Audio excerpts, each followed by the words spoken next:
bahwa siapapun periodisasinya, sahabat-sahabat ini terus-menerus melakukan distribusi kader atau enggak proses kaderisasi terus berlanjut. Tentu bahwa bangunan yang kita bangun itu tidak mudah gitu kan, tidak gampang, tidak sederhana. Karena kalau udah menjadi pengurus besar ini kan bukan hanya proses kemapanan kita berorganisasi kan, tapi berbagai macam terobosan, kreativitas, inovasi, loyalitas, kepemimpinan. Kita kan tidak hanya diuji misalnya hanya sebatas satu provinsi, tapi akan diuji oleh seluruh provinsi yang ada di Indonesia. Nah tentu kompetensi kita itu akan diukur oleh bukan hanya orang per orang, kelompok cabang per cabang, tapi seluruh cabang yang ada di seluruh Indonesia. Nah kapabilitas itulah yang harapan saya kader-kader PMI yang sudah menjadi pengurus besar baik di PBPMI maupun PBKOPRI itu jangan pernah lelah untuk mengecas gitu kan, mengecas kemampuannya itu baik dari sisi teori maupun dari sisi pengorganisiran gitu kan, maupun sisi waktu dan lainnya lah, yang dengan mana bahwa itu dihibahkan semua untuk proses bagaimana kaderisasi kemanfaatannya bisa berlanjut kan. Karena prinsipnya itu bahwa khairus nas anfa'uhum linnas itu. Nah, prinsip itulah yang harus dipegang teguh oleh kader-kader PMI dari Lampung dimanapun berada. Itu bahwa dinamika berproses di PMI ketika dia punya kesempatan, dia punya niat yang sama, ayo terus gitu. Nah, ini yang harapan saya juga bahwa pasca saya itu harus muncul kader-kader PMI dari Lampung, kader-kader terbaik kan itu, yang mampu berjibaku loh, kalau bahasa ini kan berjibaku kan itu. Dia nggak hanya sebatas karena dia hidup di ibu kota, tapi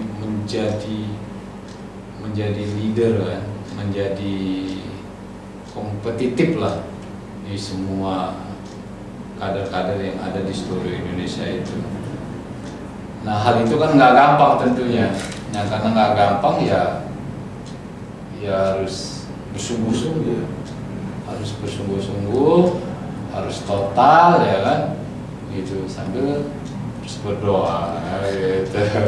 Jangan lupa itu doanya. Iya, berdoa. Abang dulu di PBPMI berapa periode bang? Saya satu periode, kemudian mencalonkan diri sebagai ketua umum. Iya. Setelah itu masih mengabdi? Enggak. Langsung pulang lagi, nggak kuat kita bertahan di Jakarta ya kan, namanya ibu kota kan. Ya ada beberapa kelemahan di kita belum kuat lah cantolan itu ya. Nah karena kita belum kuat, ya akhirnya tidak kuat juga berlama-lama kan itu kan. Akhirnya pulang ke Lampung. Akhirnya balik lagi ke Lampung. Nah, setelah pulang ke Lampung itu yang abang lakukan kembali melakukan menyalurkan spirit itu untuk meneruskan perjuangan abang atau memulai karir yang lain untuk kepentingan pribadi di masa depan. Itu agak beda-beda tipis ya kalau saya pulang dari Jakarta itu coba berproses di partai politik. Oh langsung kan? Setelah itu langsung berproses di partai politik. Dan nah saya adalah ya dalam konteks ini kurang beruntung juga ya kan. Saya pernah nyalon anggota DPR di tingkat kabupaten, ya alhamdulillah belum pilih pada waktu itu di tahun 2009. Di 2014 saya coba memberanikan diri maju ke DPRD provinsi, alhamdulillah juga belum juga. Ya pemilu kemarin 2014, alhamdulillah 2019 juga belum. 2019 alhamdulillah juga belum. Nah ada keinginan di 2024 mencalonkan diri kembali menjadi calon dewan. Nah ini yang agak angel ya bahasa bahwa ini ada kan proses ini kan bukan tiba-tiba ya, apalagi kan kalau bicara tentang demokrasi, sistem kepemiluan di Indonesia kan, karena udah disepakati dia per 5 tahun sekali kan gitu kan. Dan pemilu ke depan ini kan 2024, itu masih 2 tahunan lah ya kan. Kalau niat itu ada ya kan, niat ada, mudah-mudahan semuanya sehat ya kan, dan ada rezekinya kan itu kan.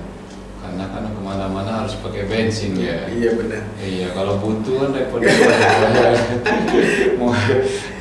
Jadi setelah mulus jadi ketua rayon sampai calon kandidat ketua umum, mulus bang ya, ketua-ketua terus, kemudian pasca berproses kok gagal terus ini bang ya mencalonkan diri. Nah ini udah ada niat di tahun 2024 mencalonkan diri. Emang nggak bosan apa kira-kira itu bang?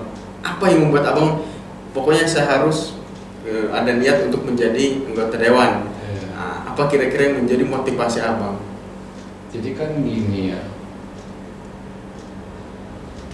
bicara negara ini itu kan di ranah-ranah kekuasaan. Iya, benar. Nah, karena dia di ranah-ranah kekuasaan, badan legislatif itu kan bagian dari pemerintahan kan itu. Nah, jadi kalau bicara tentang amar ma'ruf nahi munkar, gitu kan, terus kita ngomongin tentang fastabiqul khairat, terus kita juga ngomongin tentang khairun nas anfa'uhum linnas, ini eca-ecanya beda gitu kan, gitu. Jadi repot kita ini kan. Nah, tentu bahwa sendi-sendi kepemerintahan itu ya menjadi keinginan kita secara bersama-sama. Nah, karena keinginan secara bersama-sama untuk berbuat hal yang terbaik gitu kan, untuk kepentingan negara, kepentingan rakyat, kepentingan masyarakat gitu kan, baik dari tatanan sosial, pendidikan, ekonomi, kebudayaan, pertanian, terus UMKM dan selanjutnya ini. Tentu ini kan semangatnya harus sama. Karena semangatnya harus sama agar apa-apa yang menjadi cita-cita itu bisa goal. Iya benar. Cita-citanya masyarakat bicara UMKM, UKM itu bisa goal, bisa bicara tentang pertanian itu semangatnya dan bisa goal, termasuk yang dari mana bisa goalnya itu diadvokasi dari regulasi kan itu kan. Jadi negara itu harus melihat masyarakatnya dengan utuh dan konkret. Nah tentu dalam hal ini orang-orang lapangan itu harapannya itu bisa terus-menerus terlibat di ranah-ranah itu kan. Nah kalau dia bisa terlibat itu kan ini namanya kehidupannya ya kan. Jadi kalau kehidupannya itu kan ya dia tahu lah kan, tahu gitu kan. Makanya kan seluruh anggota DPR itu kan kalau bahasa kita itu kan sekarang terus-menerus reses apa dan lainnya itu kan. Itu karena untuk melihat secara langsung dan itu kemudian direfleksikan menjadi regulasi ya. Jadi nah posisi itulah yang tidak pernah berhenti menjadi spirit saya satu. Yang kedua, saya itu selalu berpikir bahwa kan gagal itu sebagai upaya refleksi, evaluasi untuk terus-menerus melakukan sesuatu yang terbaik, gitu kan. Nah, karena kekurangan-kekurangan itulah, itu terus-menerus saya evaluasi dan kita coba lagi, gitu. Di samping itu kita terus-menerus berdoa ya kan, gitu. Mudah-mudahan niat dan hajat ini bisa diijabahi lah, bisa dikabulkan, terus masyarakat juga itu bisa memberikan sebuah kepercayaan kepada kita gitu kan, sehingga kita bisa bersama-sama ya kan, terus menerus saling mengkoreksi dan mendukung proses instrumen ini bisa berjalan kan itu. Nah, yang ketiga bahwa seperti yang saya sampaikan tidak pernah lelah. Yang ketiga, saya juga memberikan sebuah pesan kepada adik-adik saya itu, sahabat-sahabat PMI. Ketika Anda punya niat, punya mimpi, punya target, ya jangan pernah lelah dengan sebuah proses yang kurang beruntung itu. Nah, sambil ya kan hidup ini kan sederhana gitu, ada proses, ada kesempatan kan gitu. Ada kesempatan, kalau nggak ada ininya kan nggak bisa juga ya kan gitu kan. Dia harus apa namanya, bersama-sama di situ kan. Karena dia harus bersama-sama, ya kita juga harus nggak boleh lelah kan itu. Dan kita harus meyakini bahwa apa yang kita lakukan itu adalah yang baik gitu. Karena kok bisa begitu? Karena niatnya sudah baik kan begitu. Ya mudahan dengan niat yang baik tadi, niat yang lurus, yang mudah-mudahan dengan niat itu di 2024 bisa jadi Bang ya. Amin, amin ya. Ya. Terakhir dari saya, mohon Abang menceritakan sedikit tentang manfaat yang sudah dialami di organisasi, karena banyak sahabat-sahabat. Podcast ini bukan cuma ditonton oleh sahabat-sahabat perisai Bang. Luas sekarang udah era digital, semua bisa menonton podcast ini.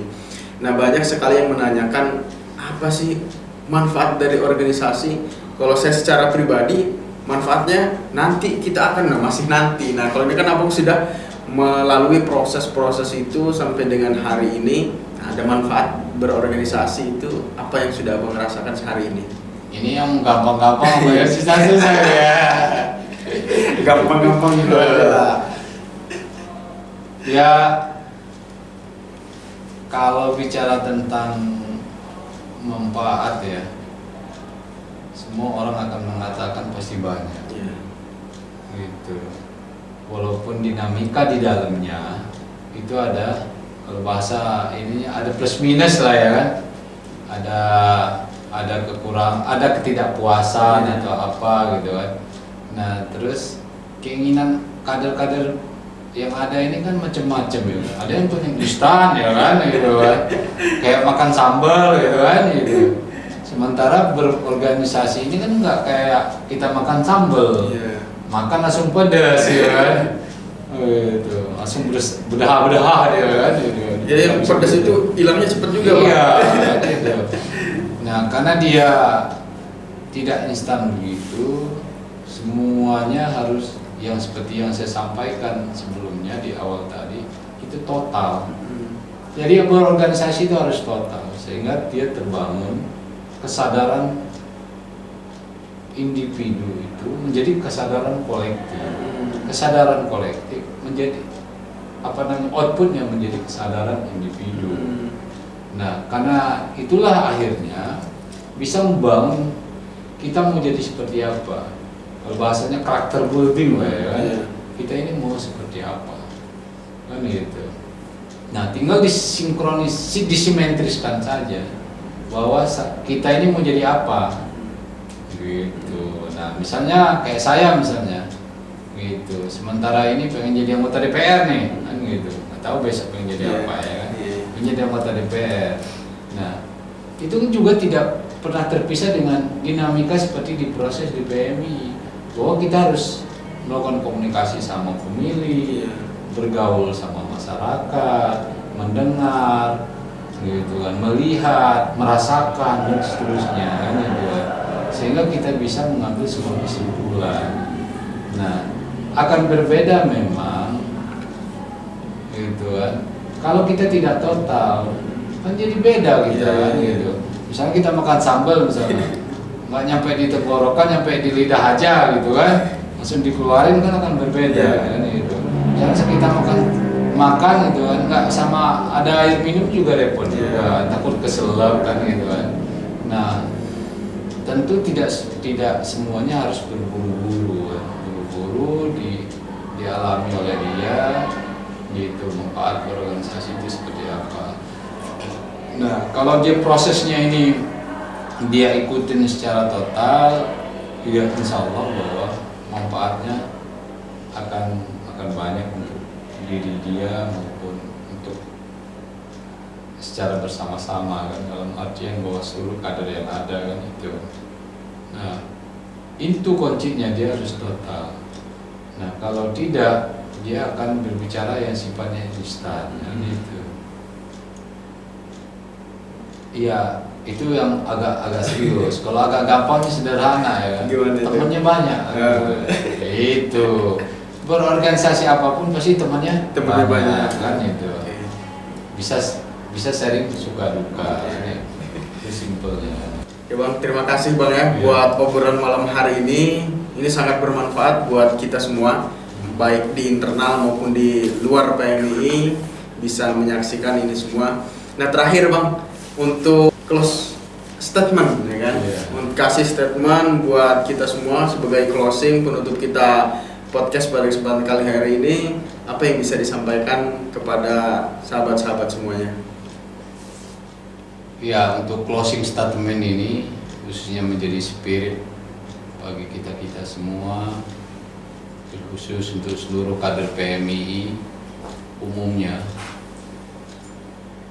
Saya ini kan salah satu kader NU yang pengagum Gus Dur, gitu. Nah, Gus Dur itu kalau saya ngutip kata beliau, para pendahulu telah menanam sehingga kita ini memakan buahnya. Sekarang kita juga menanam tentunya agar generasi mendatang memakan hasilnya.